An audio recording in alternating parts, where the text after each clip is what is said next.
Olá pessoal, sejam bem-vindos a esses momentos de conversas com a Dolly.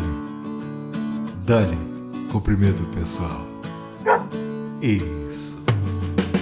E vamos à nossa história de hoje.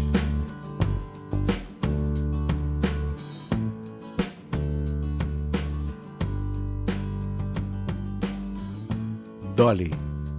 No início dos anos 70, eu formava com dois amigos, Luiz Carlos Sá e Zé Rodrigues, o trio Sá, Rodrigues e Guarabira. Morávamos no Rio de Janeiro e depois nos mudamos para São Paulo, a convite do maestro Rogério Duprá, maestro da Tropicália de Gil e Caetano, para trabalhar com ele em publicidade, produzindo jingles. Chegamos em São Paulo durante o inverno, que naquele ano foi super rigoroso. Nós estávamos acostumados com o calor do Rio de Janeiro e estranhamos muito o frio paulistano, que naquele ano beirou 0 grau. Eu via na televisão as imagens dos moradores de rua sendo recolhidos às pressas por causa do frio pelos serviços de assistência social, transferidos para abrigos, e ficava impressionado. Saía às ruas mais do que agasalhado. Havia um aquecedor em cada quarto. Olha, deu saudade do Rio de Janeiro. Por sorte, descobri perto de casa, no bairro do Brooklyn, um barzinho super aconchegante que passei a frequentar e a me esconder lá do frio, depois do expediente que dava todos os dias no estúdio do maestro Rogério Duprá. Fiquei amigo dos garçons, do gerente, me tornei íntimo da casa.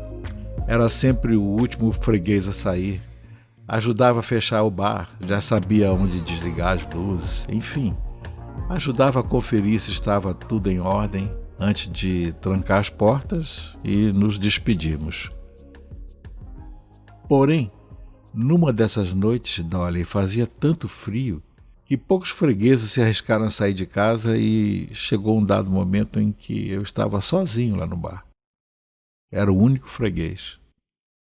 Depois de ler todos os jornais que eu sempre levava comigo para ler lá, e sem ter com quem conversar, já que naquela época ainda não existiam celulares com as redes sociais, eu pedi mais um licor, depois de já ter bebido várias outras coisas, e fiquei pensando na vida, enquanto tomava coragem para enfrentar o frio lá fora e voltar para casa. Foi aí que me veio novamente à cabeça uma lembrança que estava me perseguindo por aqueles tempos. A lembrança de uma amiga que eu havia deixado no Rio de Janeiro. De ascendência espanhola, uma bela amiga. Sabe aquela pessoa de quem você gosta muito, se torna super amigo, vocês se dão super bem, mas só depois que vocês se afastam, não se veem durante um tempo, é que você percebe que aquela amizade poderia ter sido muito mais do que uma simples amizade. Mas agora já é tarde demais. Foi mais ou menos nessa hora aí que o gerente do bar me tocou o ombro e disse também que já era tarde demais e que precisava fechar o bar. Bem, quando eu tentei me levantar, Dolly, é isso mesmo que você ouviu. Eu tentei me levantar. Até aquele momento eu não havia percebido o quanto aquela garrafa de licor, eu lembro bem que era uma garrafa de Parfait Amour, aquele licor feito de pétalas da flor Amor Perfeito, uma cor roxa linda. Eu não tinha ainda percebido o quanto aquela cor, aquele licor, aquela coisa toda era tão inebriante. Quando me vi na calçada lá fora, sozinho, a rua deserta, tiritando de frio, a uns 15 quarteirões de casa, numa época em que não havia celular, muito menos Uber ou qualquer outro tipo de táxi que eu pudesse chamar para me socorrer, eu senti que estava entrando num verdadeiro pesadelo.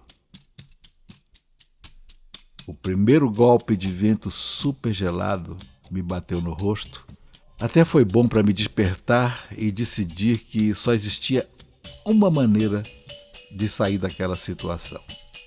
E essa maneira era começar a andar. E comecei a andar. Mas logo no segundo ou terceiro quarteirão, eu percebi que jamais chegaria em casa. E já passava por minha cabeça a manchete nas televisões no dia seguinte: o homem recolhido na rua, enregelado, em estado lastimável, trata-se do compositor. Eu estava apavorado, ofegante, trôpego, mas caminhava. Súbito, a Nossa Senhora dos Bebuns Apaixonados me enviou uma luz. Lembrei que parte da nossa banda, que também tinha vindo com a gente do Rio para morar em São Paulo, morava no mesmo bairro, numa casa que ficava mais ou menos no meio do caminho entre o bar e a minha casa. E se eu fizesse apenas um pequeno desvio na rota, poderia chegar até a casa dos músicos da banda, fazer lá um pit stop e me recuperar para completar depois o restante da jornada. E foi o que fiz. Consegui chegar à casa em que os músicos moravam e bati desesperadamente na porta. Àquela hora da madrugada e fazendo aquele frio, ninguém se animava a sair dos cobertores para me atender. Bati mais forte, gritei quem era e finalmente Flávio Venturini, nosso tecladista na época, surgiu como um anjo salvador. Abriu-me a porta e imediatamente voltou correndo para o quarto. Eu também o segui imediatamente e jamais vou esquecer a visão daquele aquecedor elétrico no canto do quarto com aquelas resistências vermelhas em fogo, cheias daquele bendito calor. Eu coloquei ali bem pertinho minhas mãos enregeladas de frio e as aqueci maravilhosamente bem. Que sensação inacreditável aquele calor! Passado esse primeiro momento de euforia e de alívio, eu me sentei no chão e finalmente recobrei a respiração e os sentidos. Aí percebi que estava incomodando o Venturini, que eu me observava coberto até a cabeça, com certeza louco que eu terminasse aquele pit stop, fosse embora e o deixasse dormir em paz. Então, para puxar assunto, como eu sabia que ele estava começando a compor também, perguntei se ele não tinha alguma coisa nova.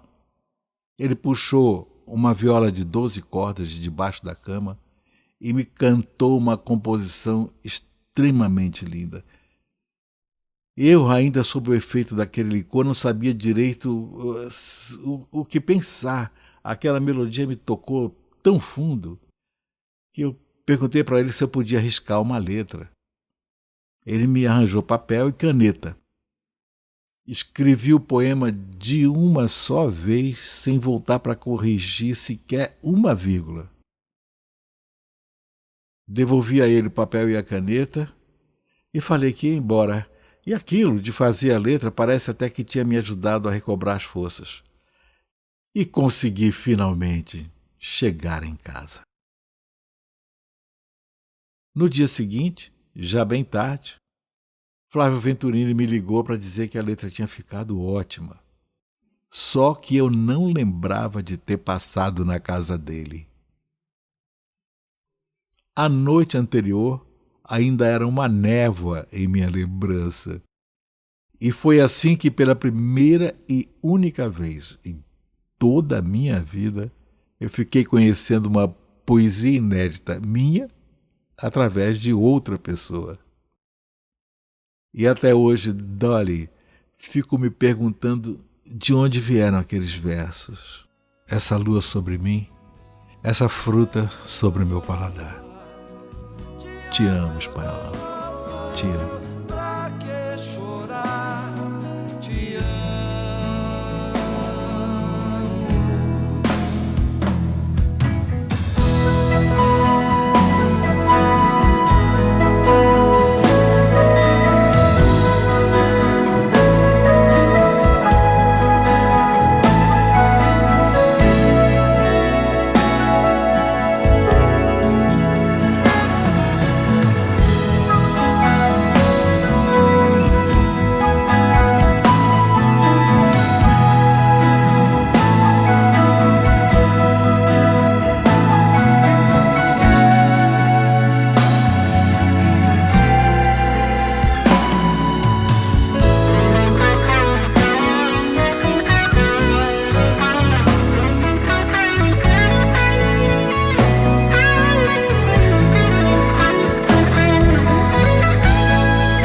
noite é assim, essa lua sobre mim, essa fruta sobre o meu paladar. Nunca mais quero ver você me olhar sem me enxergar em mim. Eu queria te falar, eu preciso, eu tenho que te contar.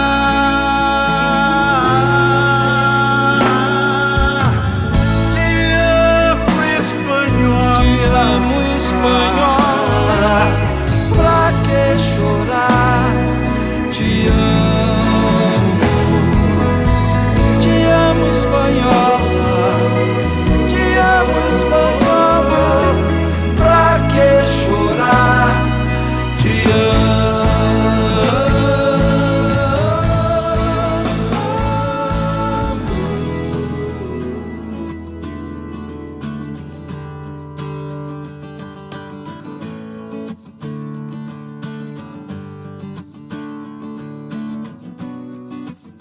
Então essa foi a nossa história de hoje.